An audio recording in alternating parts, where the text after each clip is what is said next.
గుంటూరు కారం మూవీ అయితే జనవరి 12న రిలీజ్ అవ్వడానికి సర్వసిద్ధంగా ఉందని చెప్పుకోవచ్చు. మనకి ప్రీ రిలీజ్ ఈవెంట్ కూడా గుంటూరులో అయితే పెట్టారు. మనకి మహేష్ గారు మాత్రం పూర్తిగా ఎమోషనల్ అయిపోయారని చెప్పుకోవాలి.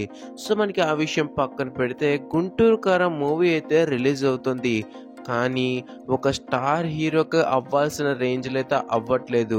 అదేంటి బ్రో, థియేటర్స్ చాలా బాగానే వచ్చాయి కదా అని మీరు అనుకోవచ్చు. అందరూ అంటూనే ఉన్నారు గుంటూరు కారం ఎక్కువ తీసేసుకుంది, హనుమాన్కి ఇవ్వట్లేదు. మీరు అవే ఆలోచిస్తున్నారు తప్ప హనుమాన్ నుంచి వాళ్ళ థియేటర్స్ వాళ్ళు బ్లాక్ చేస్తున్నారు. అలాగే సైందో సురేష్ ప్రొడక్షన్స్ నుంచి వాళ్ళు బ్లాక్ చేస్తున్నారు. ఇంకా అన్నపూర్ణ స్టూడియోస్ నుంచి నాసంబరంగా కూడా బ్లాక్ చేస్తున్నారు. ఇంకా గుంటూరు కారంకి ఎన్ని థియేటర్స్ వస్తాయి? ఫర్ ఎగ్జాంపుల్ సలార్ తీసుకుంటే 80% ఆఫ్ ద థియేటర్స్లో మనకి సలార్ ఉంది. అలాగే ఏ స్టార్ హీరో మూవీ రిలీజ్ అయినా ఇదే రేంజ్లో థియేటర్స్ అయితే బ్లాక్ అవుతాయి. కానీ గుంటూరు కారంకి అలా అవ్వట్లేదు.